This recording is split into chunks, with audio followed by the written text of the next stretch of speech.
భావ దినోత్సవ వేడుకలపై వివాదం నెలకొంది.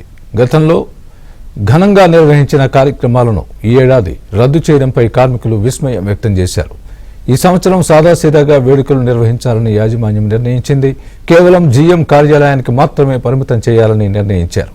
గతంలో కేటాయించిన బడ్జెట్లో 70% కోత విధిస్తూ నిర్ణయం తీసుకోవడంపై కూడా విమర్శలు వెల్లువెత్తుతున్నాయి.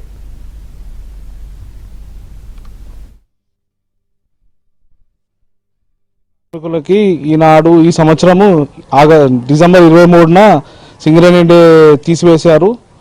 దానికి మేము సింగరేణి కార్మికుల మొత్తం బాధపడుతున్నాము. మా భార్య పిల్లలతో మా కుటుంబాలతో సాయంత్రం పూట మేము ఉత్సాహంగా ఉల్లాసంగా వెళ్ళి గ్రౌండ్లో గడిపేటోళ్ళము. ఈనాడు అది లేదని తెలవంగానే మా కార్మికులందరం మేము చాలా చాలా బాధపడుతున్నాము.